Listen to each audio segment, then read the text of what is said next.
to order. Cameo Flood. Here. Susan Mace. Absent. Marilyn Ryan. Absent. Jack Rink. Here. Chelsea Johnson. Absent. John Newman. Here. Rebecca Dawson. Absent. Travis Hoffman. I'm here. Thank you. Sarah Gottschalk. Absent. Kirk Reid. Here. Scott Anderson. Here. Tim Gerheim. Here. Commissioner Slotnick. No. All right. I'll hand it over to you, Cameo. Okay.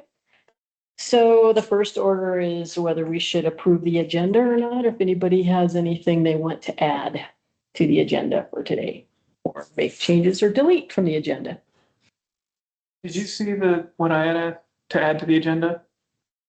When in that email chain? Would you like to add something right now? I suppose so. Okay, what is, Discussion about expired licenses being their validity for proving ID for a voter at the voting station and making potentially outreach to increase awareness about that come November. Okay. okay, it's good. Should we add that as item C under new business? Sure. Okay. I apologize. Missed that. Okay. The only reason I asked was if there was some reason that it was out of order. Oh, we don't want to talk about that. Okay, so, Can I do a call in the comments too? yeah, do you want to make it a change the agenda? No, in the just comments? add one in there. Oh. Just make space for me at number 7. Oh, okay. Yes, okay, so I guess, we need a motion to approve the agenda as modified. So moved. Second. All in favor, say aye. Aye. Thumbs up. Aye. Travis? I as well. Okay. All right, we have an agenda. So the meeting minutes from April 14th meeting are recorded. I don't know if you guys looked at that or went to, or at least it's there. So I'm gonna ask for a motion to approve the meeting minutes as recorded. So moved. Second. Oh, you guys are great. You're my go-to. Okay, I don't think we have anybody from the public here, but do we have any public comment? Nope. No. Okay. For old business, we have the digital storytelling, hey, Rebecca, campaign. So you probably all got an email from Sarah with a link to watch those videos. So I don't know if, did you guys get a chance to look at the videos or? Yes? Yes. Okay, I guess the question is whether we want to do anything more with that. And if we do, what is it we want to do? And then my next thing is always going to be who's going to do it. So. Does anybody have opinions? I'll start. I watched the videos and I think the idea behind them still holds true, that it's a good idea. The majority of them looked very forced, very scripted. So and the editing part is the daunting part that we've been up against for a while. My personal thought is, if we don't have city officials or county officials that want to describe what their role is and why it's important to vote for that role, or we don't have people that are passionate about it, then it comes through as just a boring PSA that we all watch or watched in school, and you just kind of zone out on it. It doesn't come through as genuine. And so if it's something we want to pursue, it needs to be people like the people that sit on this committee that can just give us those quick 2-minute clips. But if you care about something, that comes through in your inflection. We don't need to hire actors. We need to hire someone that says, why is it important to vote? It's important to vote because these people matter in my everyday life. And if I want to say in my everyday life, I need to have a say in the people who are writing the policies and enforcing them.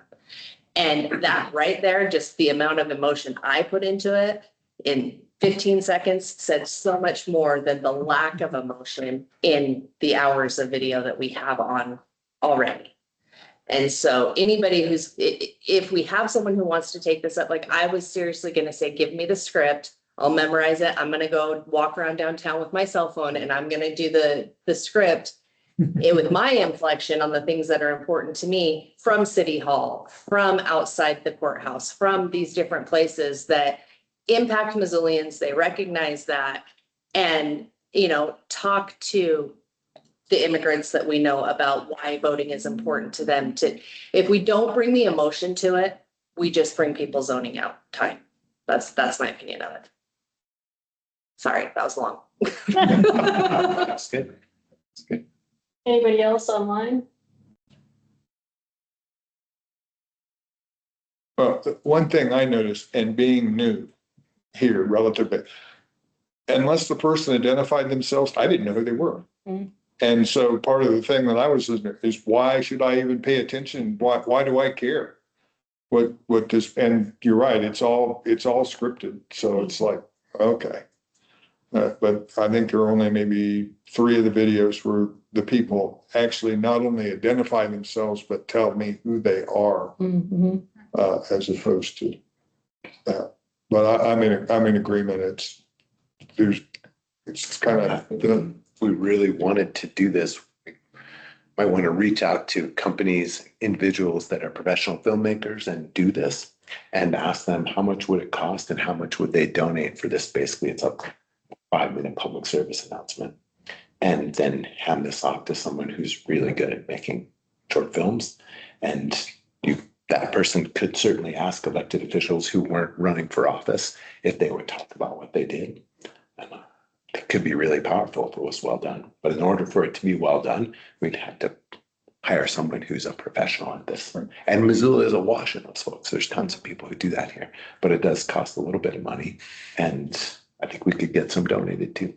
Yeah, and I think as we're doing this, we do have to be good stewards of the county's money. I mean, this is a public service announcement. I don't think that the benefit of what this, I don't think that the average taxpayer wants to see their money going toward a bunch of PSAs. So I think that would be the crutch right there. You wouldn't be able to spend it unless you asked. So the good steward part wouldn't be on you, but it would be on us. Right. But you all could come to us and say, we want $5,000 to do this thing that actually costs 15, but we got 10 of it. Right. So you're right. The donation part would be a huge part of that is when we see the balance of what we were trying to do. Because I do think it's important. I mean, I'm the mother of teenagers and young voters, and how do I get them to vote? I make it real for them. When we sit down and we look at the ballot issues, like this is what it means, and this is what it means to you. And you need to weigh out your vote based on what this means to your life. Could I ask, as someone who's relatively new to this process, how did you envision using the PSA? Was this I saw some mention in a summary of the project from way back at the beginning. It seems like talked about using it on county channels or something like that. Yeah. I don't know if you would use it in high school civics classes. I don't know how else it might be used. And the way that you would use it would determine how long and what kind of content you would want to have. Seems like something short and punchy would be better than something that would be long and drawn. Right. Statistically, when you're doing like online campaigns, you lose people within 15 to 20 seconds. So you need that first 15 to 20 seconds to actually be the meat and potatoes of what you're trying to deliver. And I think we were looking at putting this on the county website, maybe social media outreach. It was a get out the vote idea. And so there's a lot of different ways we could have rolled it out. I don't know if TV was really an option. It was more social media, website, web-based. So we'd be Somebody counting. would have to be going to look for it, probably.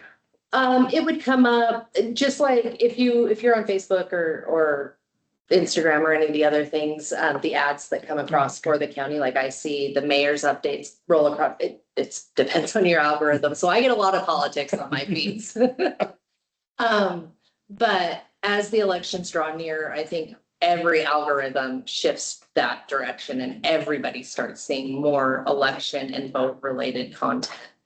And so that was the idea. And I am hijacking this meeting. No. Sorry. I think especially if these could be short, I think it would even, that the donation ask wouldn't be that much either, especially if they were really authentic, not heavily produced, and 2 minutes or less. And the idea is that it goes out there on social media and then it spreads organically as opposed to us like buying ads in a kind of conventional way. And I think it also helps keep it, we can't be accused of partisanship if we keep it short and sweet, if we're sticking to just Why? why. Yeah. Yeah, there's So no what is it partisanship you're there. But like bring zero issues into it, like, does your city matter to you? Well, then this position County matters to you. Yeah. Yeah. The county, sorry, you know what I mean? Does your city, Everybody county, does that. This- My friends ask me, life on city council. so does your board, does your city, does your county does your state matter to you? Then guess what? This position matters to you too. And, you know, just really quick and no issues, just this is where we live and this is how we say what happens where we live. I mean, we're in the time of the clip culture. Very It's like 90 seconds, like a handheld with the phone. Yeah, people get bored after. It's really, it doesn't have to be heavily produced. Yeah, and I think authenticity sells, like It quick and does. easy. I mean, the more It does. produced it is, the less people want to have anything to do with it. It's true. I thought that was a great question you asked about how are we going to use it. So that's important to keep our focus on. So I actually, it's just my thought, is that we ought to close the door on the video that was already recorded. I didn't find them engaging in any way. And I didn't even find snippets of them that I mean, I watched probably half of them. And that I didn't even find any snippets that I thought would just be, this would be really great to have in a video to put the effort into working. So what I'm thinking is that we close the door on the videos we already did and then decide whether we want to move forward with a different type of project with a different name. Totally agree. I that. agree And with I you. just actually thought of a person who, if you all wanted, I would reach out to, I bet would do it all for free. If we're talking just short little clips, who's a retired journalist. Very Okay, good at this kind of thing, but I wouldn't if Missy wanted to. yeah, I agree. So I do you think need a motion? Close it. Do you need a motion? I do. I think we Okay, need a so- motion. I move to close out the project as it stands right now. And if we choose to move forward, start fresh. Second, Who seconded? I did. All in favor, say aye. Aye. Okay, And all opposed, say nay. if we came up with a paragraph or two, I mean, I could verbally do it, but I'd feel way better if you guys came up with it. I would float this by my journalist friend.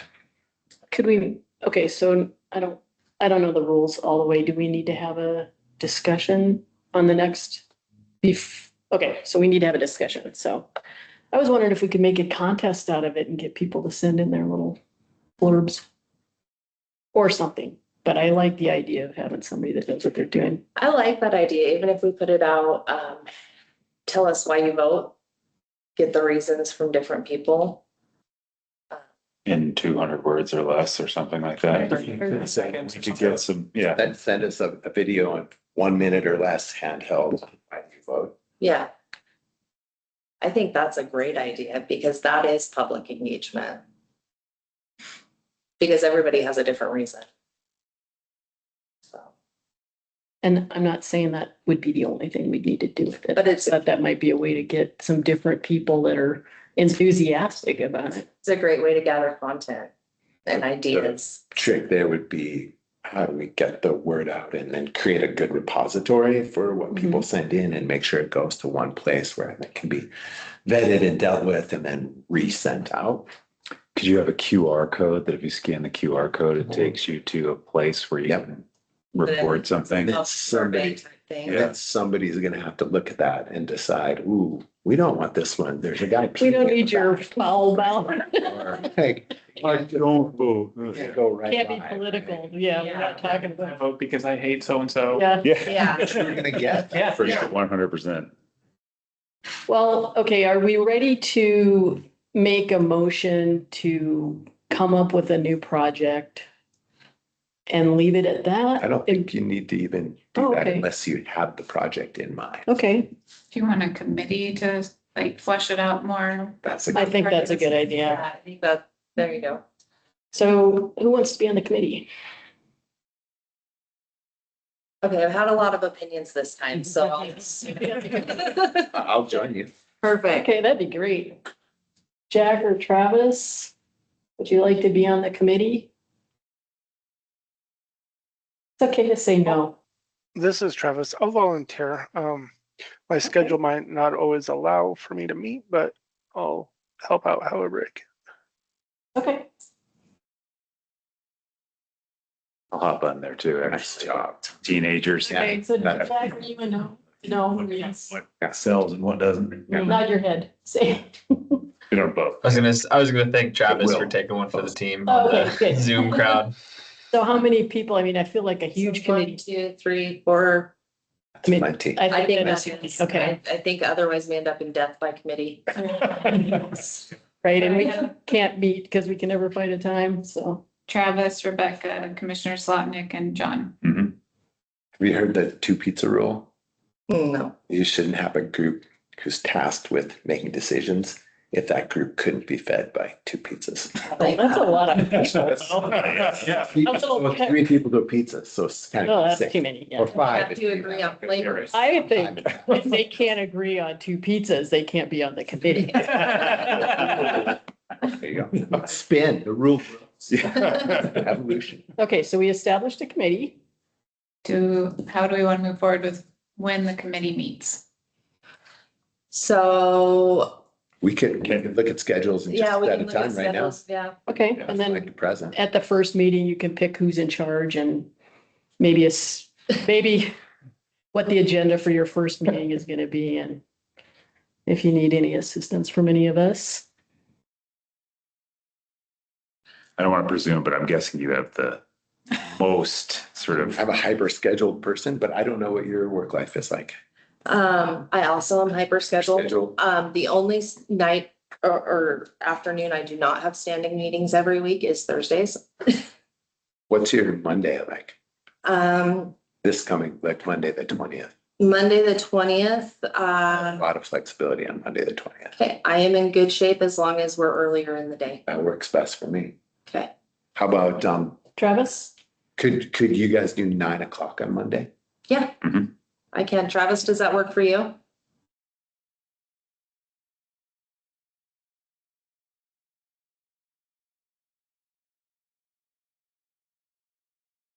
Travis, can you hear us? Sorry, okay? mute button was what on the 21st? Monday, the 20th at 9 o'clock in the morning. Hold on a sec. Are we doing it remotely? We could. I mean, I would much rather in person, but Travis, you're welcome to join by Teams. Yeah, I would have to join my teams because that's a little early for me, Okay. but I can send out a Teams invite.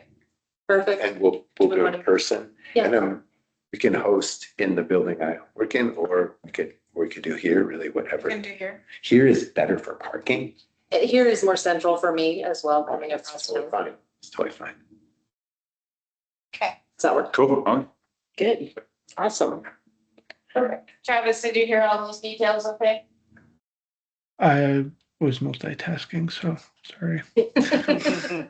I will send a Teams link to you. The meeting will be at 9 AM here at the elections office in person. Okay, yes, I heard those details. You guys, John, can you do in person? Mhm. Great. Can you send out an email to the people that aren't on call and ask them or here and tell them that there's a committee if they want to?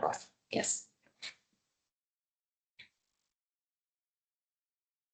Excellent. Okay, I think that's it for old business then. So I was gonna go on to the new business. The first one is the bylaws, and I just thought it would be good to have a little refresher of what this committee is supposed to be. So it is Article 2 of the bylaws, and those are posted online. If you have any more copies. I can share documents. Oh, yeah, put it on the screen maybe. So I can pull it up on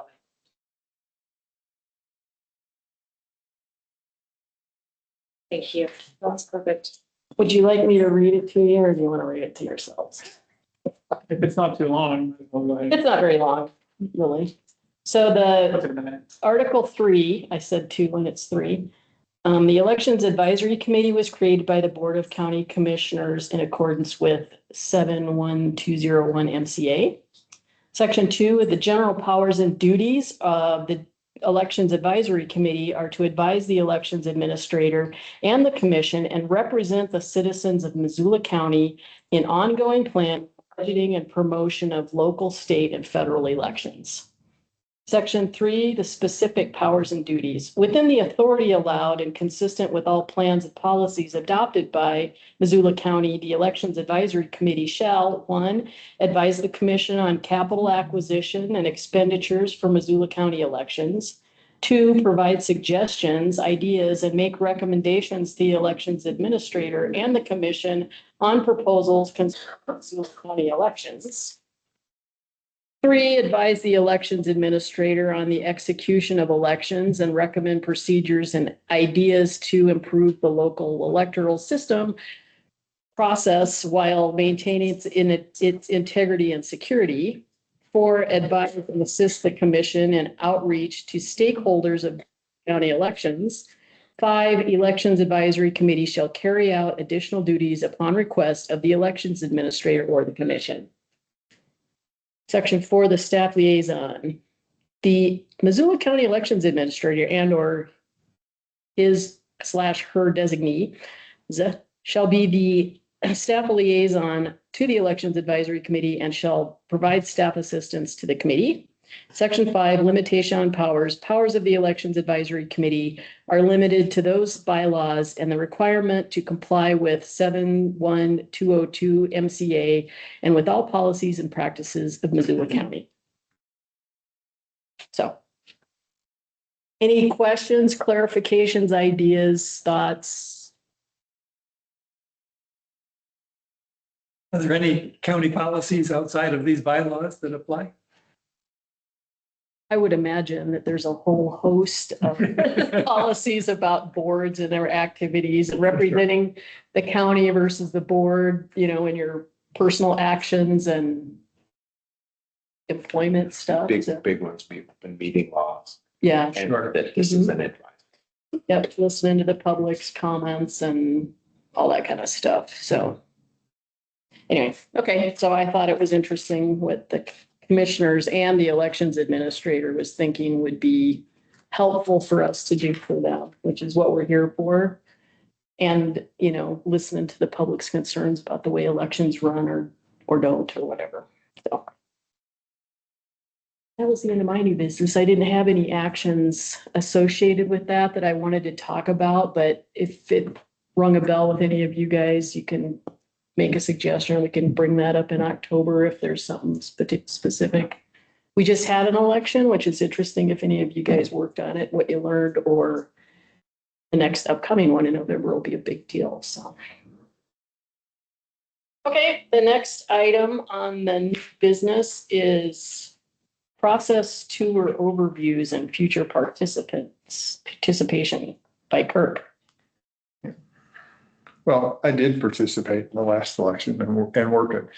But because, for two reasons. One, because I'm new to the board, and second, because I'm new to Missoula County and have had experience someplace else. I thought it was, when I saw that we had the process tours available, I thought it would be helpful for me to go through them. So I did go through them. I think Sarah and Nathan and Bradley were kind of tired of seeing my face, but but they saw anyway. And I did find it to be a very good experience to get exposure to the various steps of the process. I thought they were well done. I thought they were, that Bradley and Sarah and Nathan were open, so that if there were, I mean, there was no question you couldn't ask and that they wouldn't try to answer, and they did a good job with. What I noticed was, other than the folks from, and forgive me, I don't remember the name of the organization, but it's the one funded by the Carter Foundation, the nonprofit. Other than that, I didn't see people showing up.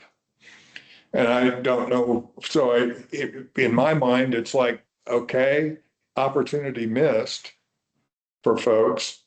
I don't really understand exactly how they are, who is getting the communication and how they are being communicated. I don't think I saw anything other than when Bradley told us they were going to be having them. And I kind of followed up on them. So it was like, is there a way to make it, I guess, more visible? But by the same token, you probably don't want to have all the residents of Missoula County showing up to watch the process. I did note that in one of the sessions, a civics class from Valley Christian showed up, and I thought that was great for them to see that part of the process.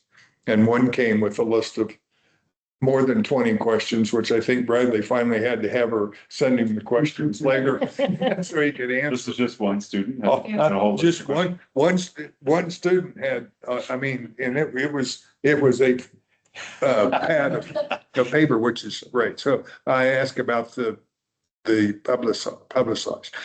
Two things that struck me, and I don't know, maybe there's stuff already there. I kind of tried to look today. But one, is there an opportunity for videos of that to be on the election website so that people can actually see the process? Just not maybe, but kind of give an overview. I think there's one now that's about 4.5 minutes that I watched that covers a lot of it, but not everything. And the other thing was just kind of make it interesting. I was thinking about, well, what would happen if you put a little passport card out and you get a stamp? So it says, hey, and maybe there's some trinket that you get for, but something. Park passports. Yeah, the national park passport, or one that I just got for my birthday, the Montana brewery passport. We get it. Yeah. But, something that kind of, where there'd be kind of, people could keep track, or maybe it makes it a little bit interesting or something like that. But it's great. And I think in this day and age when election integrity gets blasted from all sides by everybody who, quite frankly, my opinion, don't have a clue, how great it would be to be kind of up. I think it's great that we're upfront and transparent, but even maybe get that even broader so that more people can see and be aware of it. Were there any parts of it that you felt were lacking? Or you wondered, I wonder how now that I know they do that. Not so much. I will tell you, there were some parts of it where, again, coming from a different environment. The first time I realized that we were duplicating ballots when they wouldn't go through the machines, or you're duplicating the ballots because of the people that may have used the express vote machine. I was like, really? But then after you get into it and you really start to understand the process, it's like, okay, I understand now why you're doing this. And there's a pretty good check and balance to make sure that what's being duplicated is matching what you've, at least the intent of what the other one was. But I didn't see anything in it that just caused me to say, oh, okay, why? Mm-hmm. So. I mean, I know that we get announcements. I mean, we get the email from the elections office. We do, about the tours and encouraging people to go do them. And I know there is announcements on the website. And I think Bradley goes around to some groups and tells them that. Yeah, so Bradley does do some group presentations. We also do a news release of all the process overs. We post it on our website. We have in the past posted it on our social media. I don't know that I got it up there this cycle, but yeah, so those are kind of our channels. I am gonna say that after 2000, the interest in those tours really went up, and now everybody's been there. Everybody that wants to know. Yeah. And if there's, if there's something new, then that would be. Yeah, that could be. But And it's interesting, I guess, and some of it may be operator, because I thought it went out on the website. I didn't see it. I didn't see any communication other than what Bradley had shared with us at our April meeting. So it may be out, and it's not something that I necessarily follow on social media. Right. But so if there was communication out there, I know I didn't see it. So that, okay, again, could be operator error, and I do but- kind of feel like the website update kind of buries some of that stuff a little more than it used to. Because if you go on the elections office, if you can even find it, it used to be right there, and now you gotta wanna look for it, and then you'd go digging for it, and then it's got like the top 3 things, and maybe the tours aren't, so. yeah. Also think you're kind of right about the people who are really gripped by this went on the tours. Yeah, they, And actually, there was not that large a percentage of our total population. They were just very interested. Yeah. And those folks have had their needs met. Yeah, and it could be. That's But great great. though, because if the public isn't just finding it by just stumbling on the website or just stumbling on social media, they're not going to find it unless they're really, really seeking it out. And so that is something that we could do to increase our outreach and just keep working on those communication channels and do something creative to make it land differently. So beyond the news release and all of the regular posts. So I can work with comms to do that. any other questions or comments about that segment? Oh, Travis has hand it 2 times. Travis and Bradley, sorry. Travis, go ahead. Bradley, you can go ahead. Your hand was up first if you want. Well, I just wanted to say a couple of things. One, I wanted to echo a little bit what Cameo and Josh were saying. Yeah, that interest really peaked.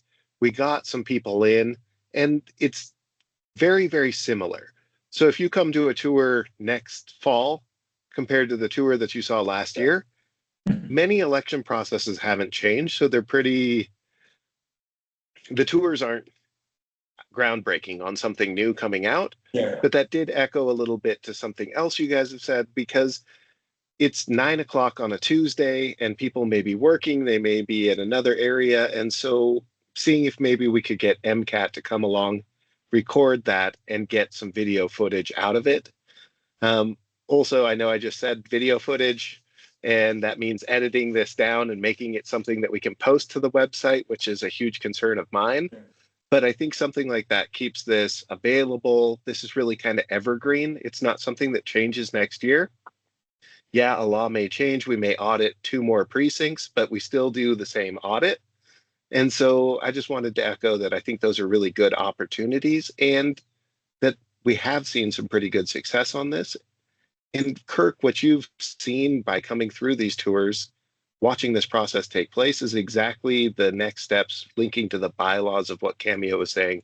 What can we do better? What could we do more? Is there anything from the tours that was like, oh, hey, dig more into this? Not having that is great, but I do think there's more opportunity to get this content out, just like you all were saying. So I'll shut up and let you talk, Travis. I just had a comment on the information getting out. I know that I did get it in the email. I don't know if that's because we're on the council and we get those. And the limitation of having information on your website is the only people who are going to see it are people that go to your website, right? And so I just wondered, does the elections office have like an interested parties mailing list or anything like that? Like email list?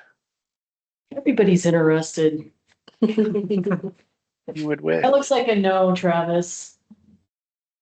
No, we don't send it out via email. I mean, the interested parties is our news release is how we've sent mass notification out for that. But perhaps that's something the new website could offer, like interested in elections, sign up here. And we could have an interested parties email list. I think that's a good idea unless it becomes unwieldy myself.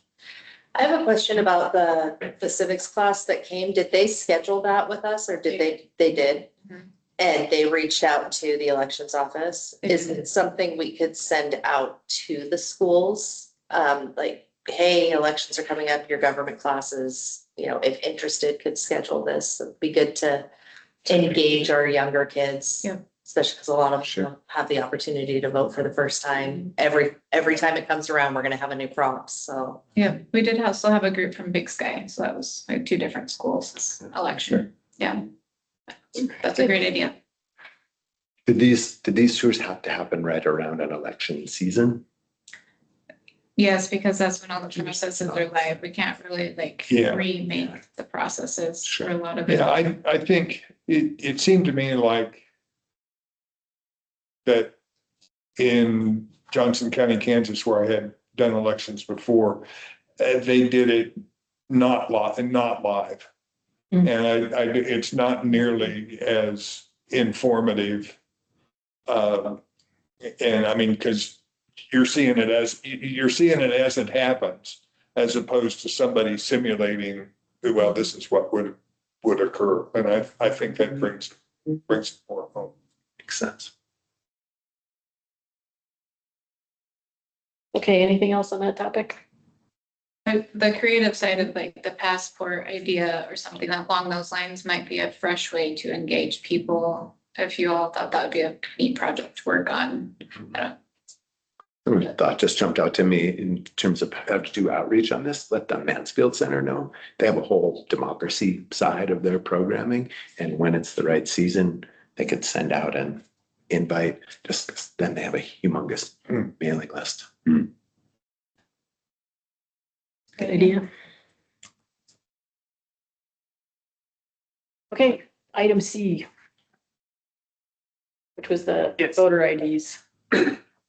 So I also worked the election in May, June.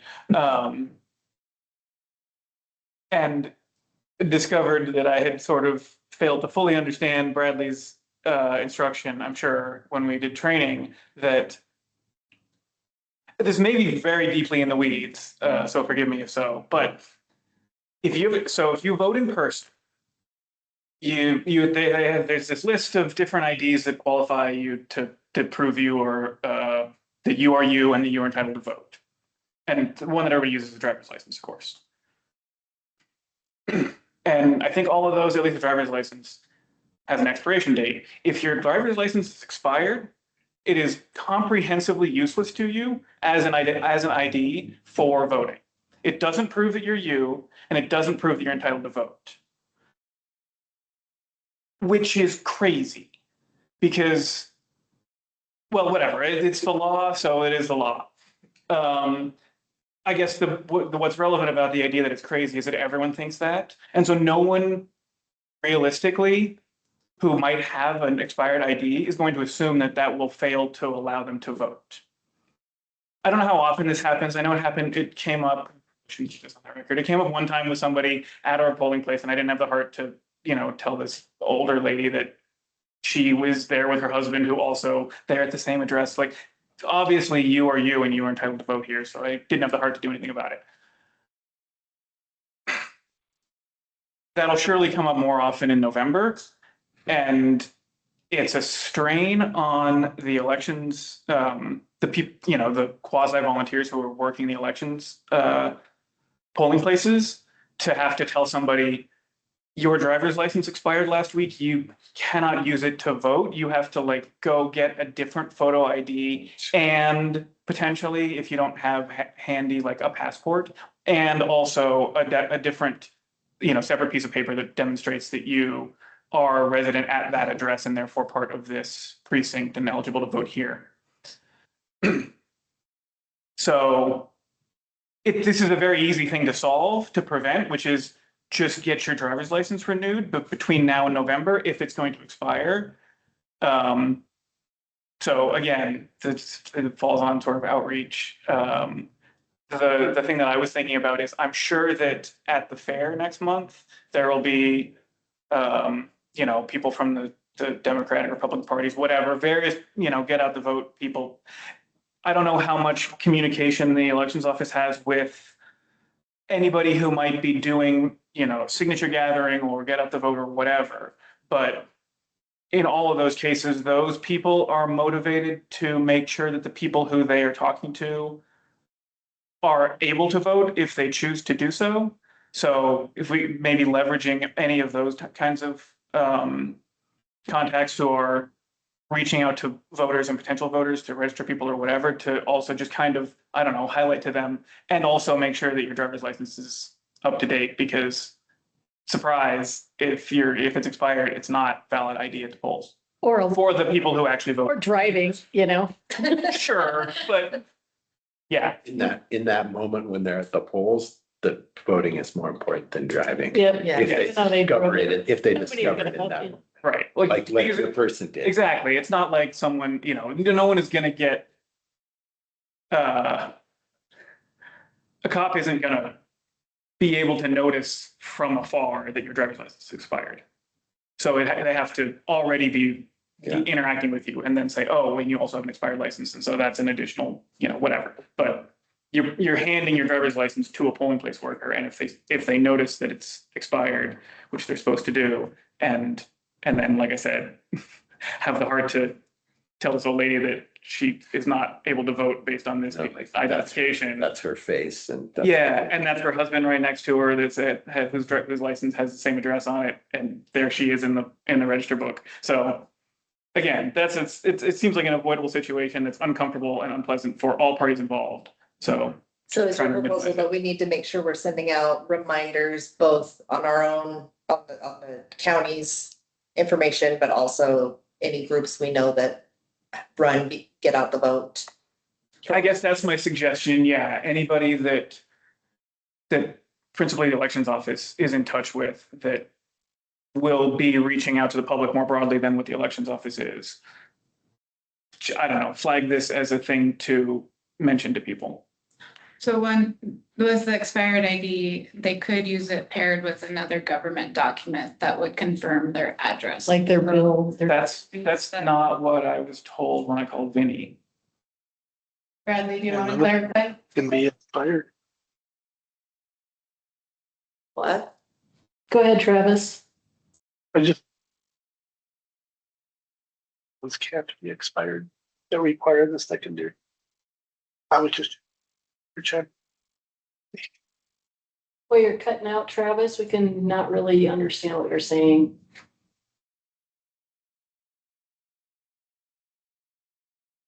I'll just let Bradley speak. Okay, sorry about that. So this did come up, and it does need that the current date cannot be past the expiration date on the ID for it to be considered current. And each of them must be current, valid, and readable. So current means that if it has an expiration not passed, valid would be something like if it is a driver's license that hasn't been punched void. And readable meaning that you could see those images. So I think hitting this extra to make sure that we're covering for everybody, even if it is a supporting documentation, like a government document that could be used with their current address, it's still getting that they would need extra documentation. So just being able to say, hey, be election ready. Go to my voter page, make sure that if you vote by mail, your information is right, and make sure if you vote at a poll, your information is correct, you know where to go, and you have this ID. So I did put in the chat copies of the handouts that we used for this last election, which covers both current, valid, and readable. And then it's also important that it's not an out-of-state driver's license. So it can't be a driver's license from Washington, even if it is valid, that can't be used. So I think just a little extra outreach, noting that these laws did change this year, will go a really long way, noting that November, we're going to have much more usage at the polls. Travis? I'm just looking at the stuff that you posted. It's, if an out-of-state ID is used, they have to have the accompanying thing showing that address, don't they? So an out-of-state could be used for identification.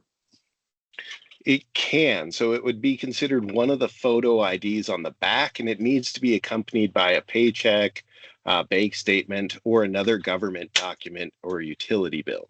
So there's a few different things that we worked hard on. Hats off to Sarah for putting this document together. I know that she shared it statewide so that everybody had the same information statewide. And I know it even came up in a lawsuit where the Secretary of State referenced the materials that Sarah was putting out.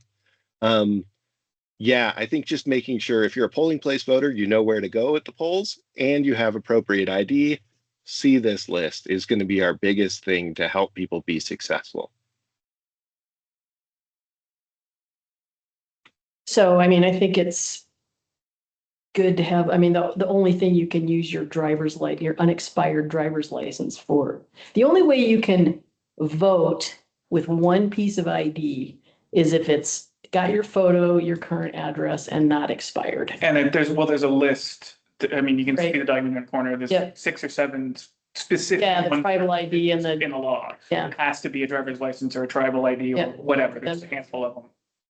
And Bradley, you're still in contact with the central committees here in our county, correct? So I do think, just sending this information as a reminder to the different central committees, hey, disseminate this to your members. Just to get that out there, because they have their mailing list as well. Yeah.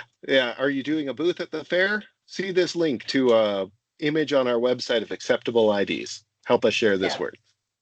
Yeah, I think that would be great. And I think the central committees are an asset to us when it comes to this, getting this information out.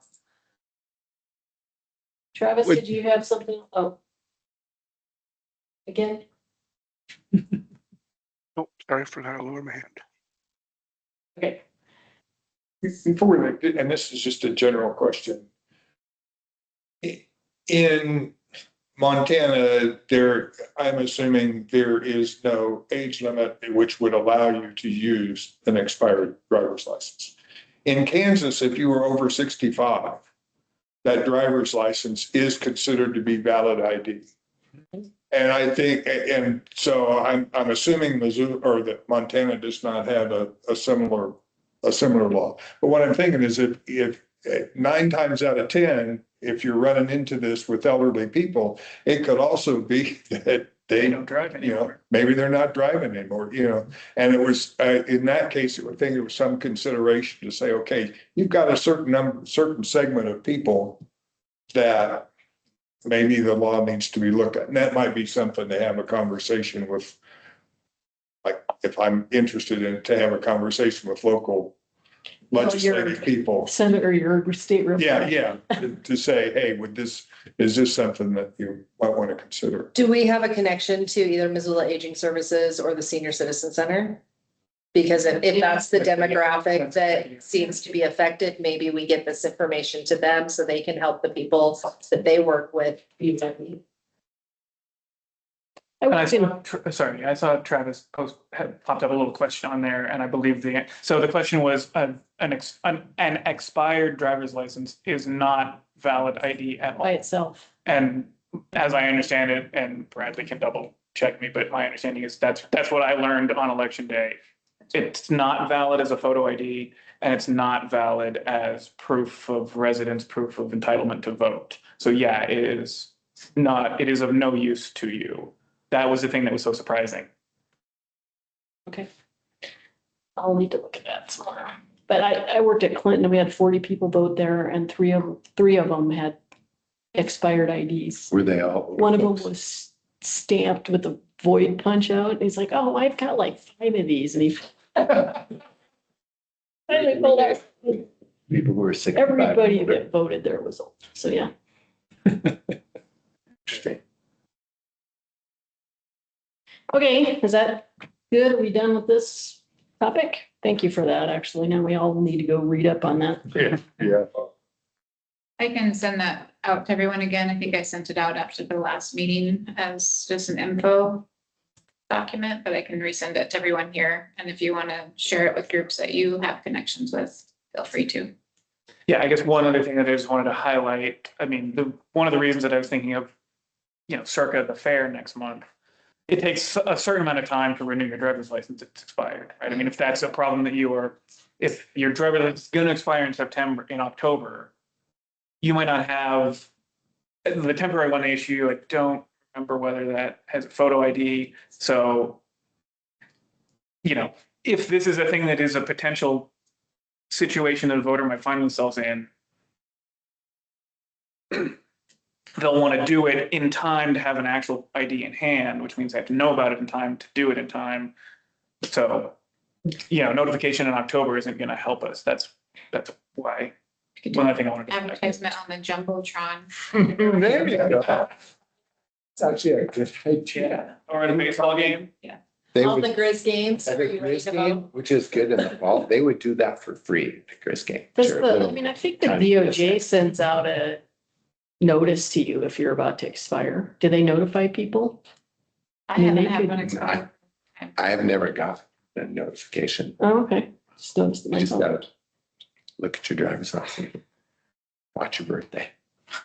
I don't think they do, because Yeah. people, states. Oh, so much. So I don't think they send notices out. Yeah, I don't remember. I just got mine renewed not too long ago. Mm. I think it was this year, and I don't remember that. But I also remember to do it, so maybe I did get notified. Okay, election administrator update. Okay, I just wanted to take an opportunity. We closed out another good primary election. We're going through and coordinating. Carter Center is going to give us their update here later this week or early next week. Went through a primary election and it was a really great, successful dry run coming up for November. We note that the turnout in this election is going to be a third to half of what we see in November. So it's going to be quite a bit larger coming up for November. And what we found with this is that all of our planning and prep work went pretty darn well. And for the most part, the election was a big success because everybody who showed up to vote was able to cast a ballot on election day. But we wanted to chat just a little bit and really update and talk about contingency planning and emergency planning for November's election. And so I shared a document both in chat and in person that we use for each election. So this is nothing new. You'll even note that in chat, it lists the primary election date because we most recently shared it with the primary and I was updating it for the November election. Let me see if I can get it shared on the screen here as well.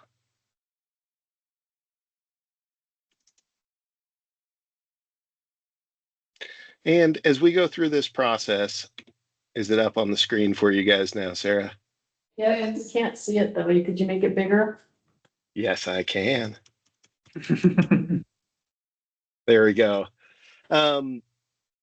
This is our pack an umbrella, so it's a lot less likely to rain situation. And this is nothing new for us. This is something that we started in the 2020 cycle and continued each year going forward. Talking about election dates and times coming up to the election. And what we do is we coordinate with each different law enforcement jurisdiction around this election. So we're going to coordinate with our 911 Office of Emergency Management because they're kind of the first point of contact. We also coordinate directly with our county attorney's office because should something come forward, they're going to be the ones to provide guidance on that law and or assistance to the different law enforcement groups. Now, for law enforcement groups, we coordinate with the city police department, we coordinate with the university police department, the sheriff's office, as well as tribal and security up at Grey Wolf. So really trying to cover each different jurisdiction that is in place. And we give them a list of each of our different polling locations, drive-through drop-off locations, and then the different processes and times that they'll be going on for.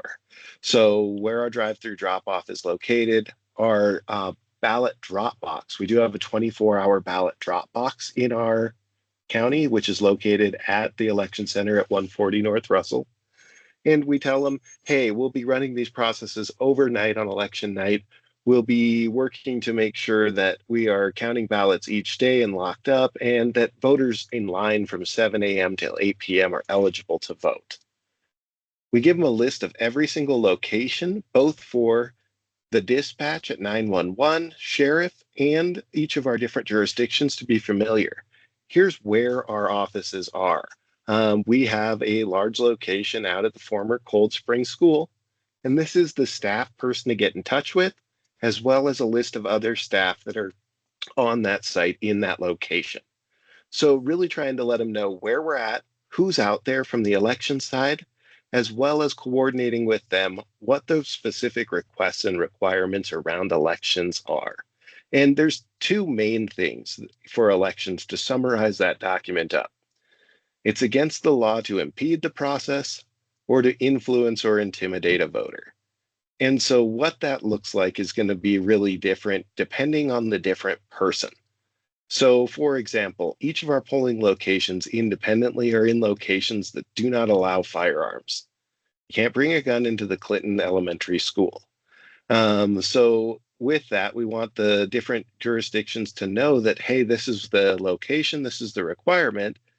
But being in Montana, we are an open carry state. And if somebody wants to be on Russell Street, open carrying, that is permitted. And note that, yes, this is okay, but it may cause people to feel intimidated about going to the polling location. So we work closely with the different law enforcement so that they're familiar, they can tell their people on patrol what these different laws are, and we coordinate with the county attorney's office. And our goal is really to educate people before we citate on the different infractions. First off, it is, hey, we want you to be here. You're a part of the process, but you can't have a giant sign saying vote for candidate A 50 feet from the door. That's simply not permitted. And we're going to be able to have you be 100 feet away from that door. We're going to have you be located here and be a part of that process. Or similarly, if somebody was outside and felt like petition signature gatherers were making it feel like it was an impediment to get into the building, like going through those different petition signature gatherers was going to make it hard, we would know, have the sheriff's office and the city police, whoever may respond, know that rule, have contact information to get in touch with me, Vinny, our county attorney representative, and know that we can really walk through that situation, with our goal being to encourage everybody to participate, but in a way that doesn't make anybody feel like their rights or responsibilities may be jeopardized.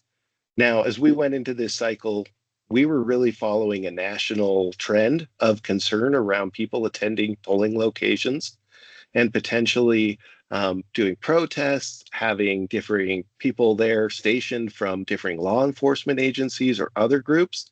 And we followed the same practice we have in every election of making sure that we let each jurisdiction know where our locations are, that we don't ask for any uniformed officers to be present on those locations. And that's a specific request. Having somebody at Clinton Elementary School in a uniform with a firearm when you walk through that door may make a voter feel intimidated in that circumstance. So rather than working through and having that sort of security, we coordinate, let them know our expectations, what those rules are, who is working, and where those locations are, so that we can be really successful for Election Day. And as we gear up towards November, we're going to continue forward with that same process. And about a month before the election, call together each of those groups again and say, as we gear up for this election cycle, here are the locations, the concerns that we have, and we wanted to make sure that everybody was really well aware. That's really worked well for us in Montana to make sure that we're planning, that we're coordinating, that we have a communication established that's open, and that we're not necessarily doing something that may make others feel like we are adding fuel to the fire, having other people feel intimidated going to a polling location, but are making sure that we prioritize safety and security. Okay, that's a lot just to kind of spit out there from that document. And I see everybody kind of perking back up.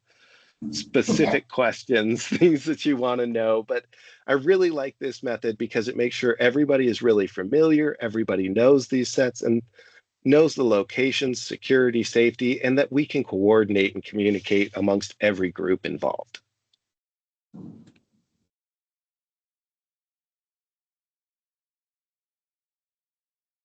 Seems like it's worked well before, you know?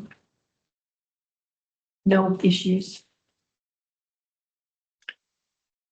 Yeah, I like, is. I like the, I like the carry an umbrella so it doesn't rain. Yeah. Principle. Cause I mean, for what it's worth at the primary at MCPS, which is a pretty big polling place where I was working, you know, we had a couple of signature gatherers, but we didn't have any, and we had one of the observers from that perfect organization, but we didn't have any problems. Mhm. We had some people with questions about, are they supposed to be there, about the signature gatherers? Are they supposed to be, I think most of the questions came from the observers, if that's kind of their job. Are they supposed to be there or whatever? And so, but we didn't have any problems. Yep.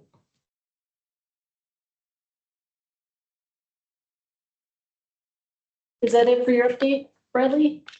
Guys, I'm really quiet and I'm to the point this time. So Trying to yeah, get it on was it. really just to address that and say, hey, we hear you guys. We do have a plan, making sure that everybody on the election advisory committee knows and understands what we do for security, because it's not something that we're screaming from the hilltops, hey, everybody, here's exactly what we're doing. But we do like to coordinate it. We do cover it during election judge training. And we do make sure that our polling locations and our workers are familiar with all of these requests. Bradley, this is Scott. I wonder if there would be, if it would be an advantage to share certain information with the public about these preparations. I know that there are older voters who are concerned about the upcoming election. They are not sure because of some of the national publicity, they're not sure whether they're going to be able to mail their vote in. They're not sure if they trust the post office to deliver their ballot. Maybe they're going to the polling place to vote, but not feeling secure about what may be happening at the polling place. Would it make sense to be proactive, maybe in the sense of a general kind of public release about these arrangements that the elections office has with the 911 and the local authorities, and in the event that there might be some kind of a altercation at a polling place? You know, I don't know. And that's one of these hard questions is, does it add more fuel to the fire and more concern with this discussion to do, hey, guess what?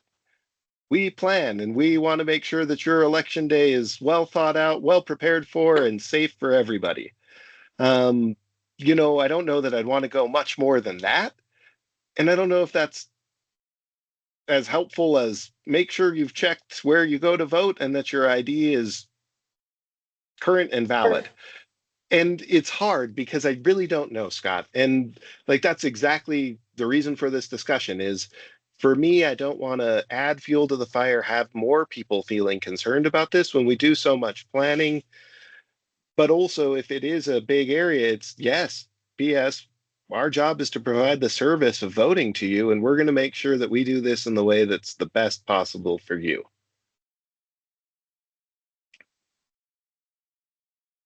What a non-answer, Scott. Bradley, if you would like some input, you know, my 2 cents on that sort of, you know, that I don't know question. I agree that being too, I don't know, explicit about, you know, if so-and-so organization shows up, you know, so we've trained the election officials that are at the polling place to call 911 in these circumstances, you know, that the level of detail definitely, I would think would increase, would be scary, would be more scary than relieving. So something that would allow, kind of like what you said in the first place, something that would allow people to hear what they want out of it, not in a nefarious way, but what I mean is the elections office is working hard and is trained polling place officers and working with all, relevant local authorities to make sure that every eligible voter can vote and that everyone has a successful time at the polls. That sort of thing, like you said, that was obviously off the cuff and not great. But so that somebody who is concerned that, whosoever is going to show up at the polls with a gun or a badge or whatever, can hear that message, can hear the words that you say, but through the lens of the thing that they're concerned about, will hear the message, we have your back on that thing. If that makes sense. It does. Let me paraphrase a little bit, Tim, because I am appreciating some guidance on this, because this is a tough area. And it's basically that, yes, as we go through, when we're doing our outreach, because we will be talking substantially about being prepared for voting, being prepared for going to the polls, we can just include this too, that yes, we are also working hard to make sure that every different organization involved in the elections, from people who are making sure your streets are open to your mail delivery, know the rules, regulations, so that everybody can have a successful election day.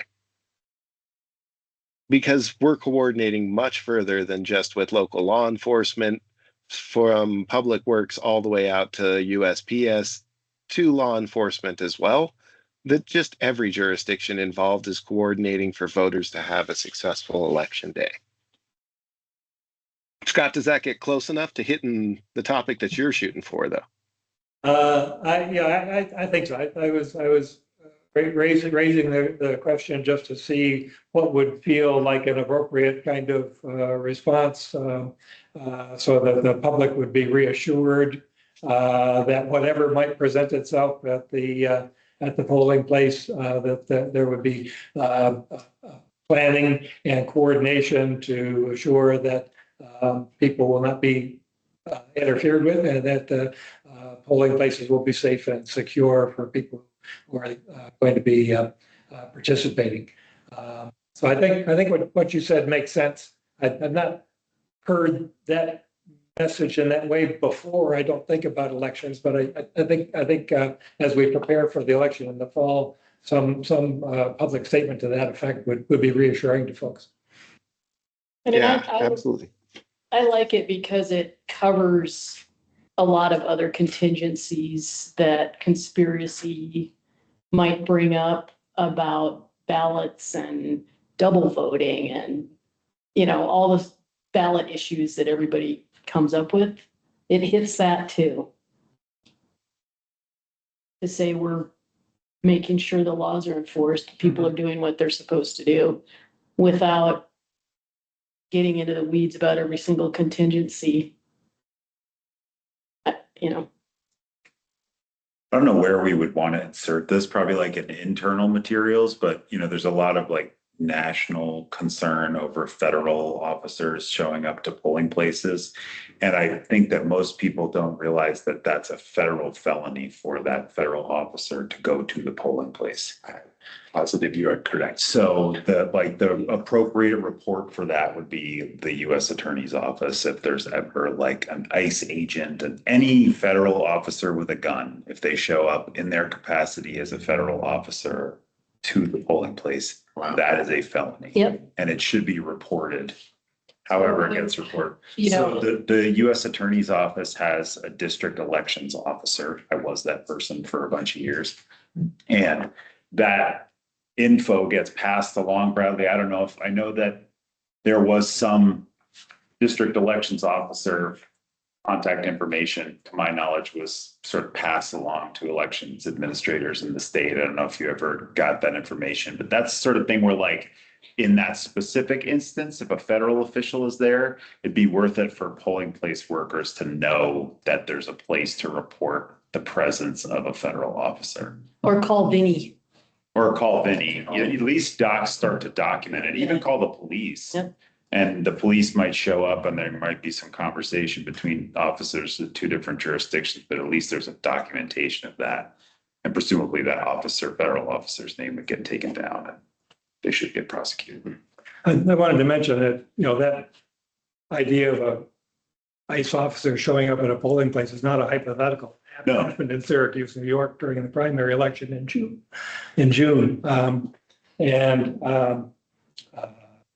There are some circumstances about that seem kind of strange. The polling place worker invited the ICE agents in. There were no voters present. And I don't know how that was resolved, after the incident, but it certainly could happen. Was he voting? Huh? Was he there to vote? No, she had posted something on social media that they took offense to. They wanted to interrogate her. She was a poll worker, and so they came to her polling place to talk with her. Yeah. She did allow them in, and she did talk with them. And the elections administrator said, well, there were no voters present, so assuming no foul, I guess, but they were investigating the incident to determine what other actions. Dangerous time to say the wrong thing in public. Yeah. I don't even think they have to have a purpose for like intimidation. I think it's the mere presence is a violation, I'm pretty sure. So anyway, I don't know where that fits in exactly, but I think it's important given the climate on people's minds, that's for sure.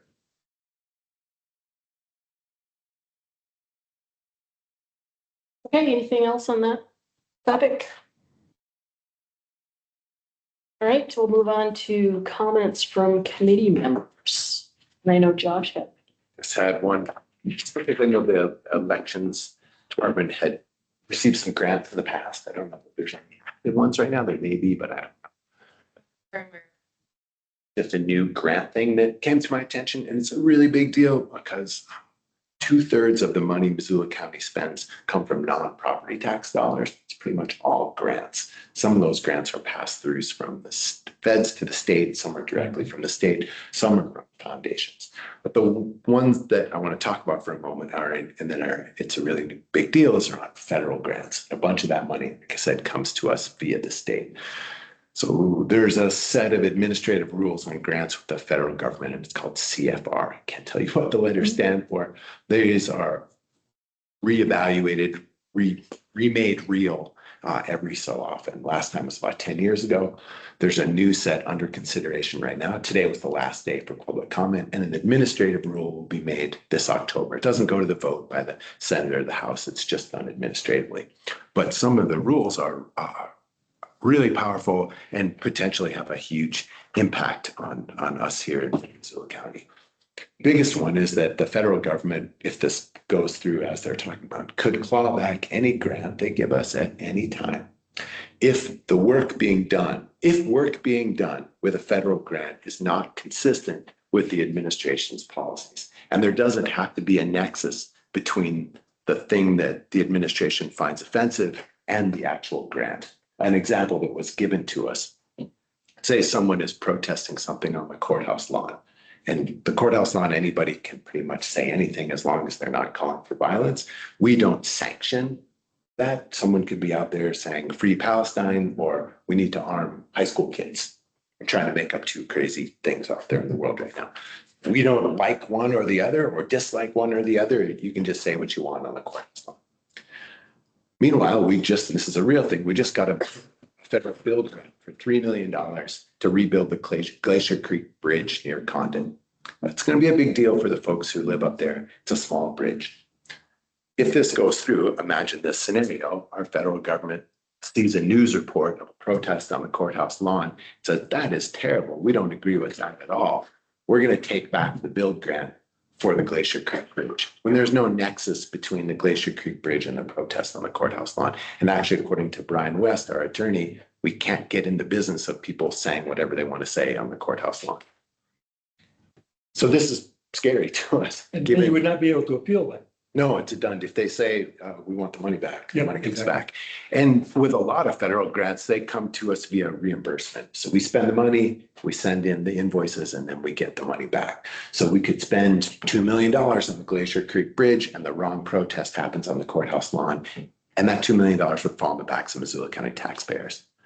So it adds a whole lot more risk to us should we be taking this grants. And as I opened this diatribe up with 2/3 of the money we use comes from these grants. So for us to say now they're too rich, not every department, but almost every department would be greatly affected. Everything from public safety to the health department. As with nonprofit organizations that are receiving grants as well. But I can't speak for them because I just have this Okay. job. So I'm only talking about county grants. And we'll find out in October. The Montana Association of Counties has spoken out vociferously against this. Like this is a bad idea, and they are a nonpartisan organization. So is the National Association of Counties, also a nonpartisan organization. I think the nonpartisan nature of this is because maybe the power in the party in power right now is very much appreciated by the Montana Association of Counties, but a couple of years from now, it could be a different party, and they wouldn't want to be in the same situation with a different administration. So that could be why they're considering this. Same thing with like I said, with the National Association of Counties. And so you said the public comment period is closing today? Today, Do they have a timeline for when the rule will get published? October, October. but don't have a specific date. I mean, I would assume that it will be mired in litigation if it goes through as written. I would take my friend John, the attorney's thoughts on this. I think that sounds pretty, the lack of nexus seems to me to Crazy. run afoul of something. And are we responsible for what people say on the courthouse lawn if they're not? Right, right. And if Congress has appropriated money to be given to local governments for the purpose of transportation or something like that, then how can the executive say, we don't like speech unrelated to the local government and therefore we're taking back? Yeah, I don't know. That seems to be. Yeah, and our grant administrator, Melissa Gordon, brought this to us white-faced. This is really terrifying, you should know. So we wrote a letter, and our letter was really the template from the Montana Association of Counties with our name on top. We did crazy creative. I submitted a comment as well. I saw. Nice job. There's an active citizen. Okay, so that was for information. Just for I thought you were no, gonna tell no, us there no. was $millions worth of grants available for us. Yeah, for elections and- I'm not I making wish- light of I it. That wish. sounds like, It's Sounds like an issue given that the could be a- portion of our budget that comes from federal money, whether it's funneled through the state or directly from the feds, it's Yeah. very big. This would really puts us at a lot of risk, which means Imagine any of the executive orders that might be violated. but I'd like to hear it might just get mired in litigation. And One would think, I mean, It sounds, so the last time they did this, about 10 years ago, there were, according to Melissa Gordon, roughly 1,500 comment letters. There are over 150,000 this time. So there's a big increase in interest. I think that it cuts across party lines. I mean, it doesn't matter what you're, yeah. The fact that money a local government relies on could be snatched away for reasons beyond its control. Exactly. Upset any. Yeah, I mean, if we do procurement improperly, if we fail an audit, absolutely. But for something on the courthouse lawn that we don't have any control over. or they just Or they're disagree with hoping some that- kind of policy that Missoula They're hoping County. that we would begin to exert control. Would meet their goals, but really put us at odds. so is You're right. the example of people speaking out on the courthouse lawn just a strict example, or is that in the code somewhere? Is it just your No, it was our interpretation? interpretation, Okay. our attorney's interpretation. I Okay. didn't dream it up. Okay. And what was in the rules were county property used for activities that go against the administration's priorities. And then Brian said, that could mean somebody's standing on the courthouse lawn and saying the wrong thing. County property used, not the county taking action. Correct. That's Correct. That's.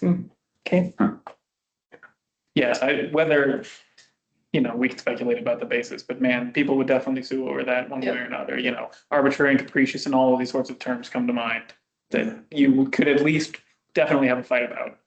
I'm not saying that you should, but that somebody who generally, the National Association of Counties or whatever, Imagine. whenever something ever, if this passes or is promulgated this way, and then if they ever try to enforce something on, then somebody like that will we'll jump in. Any more comments from the committee?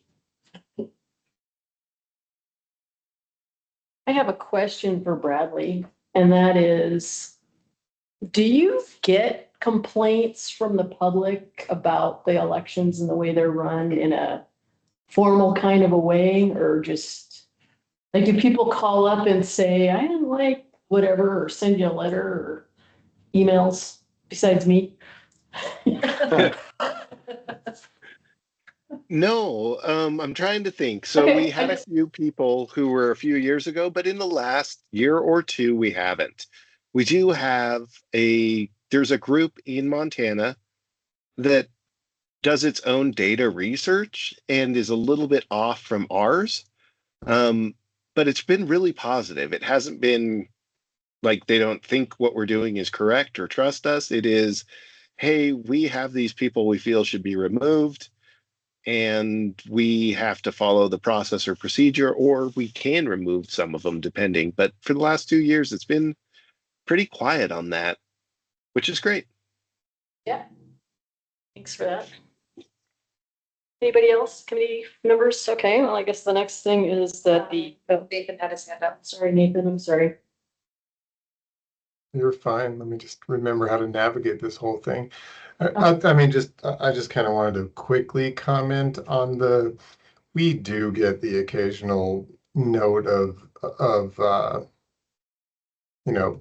people will make suggestions on how things might be improved, like when the introduction of the date of birth came onto the envelope, people shared their opinions on that with us.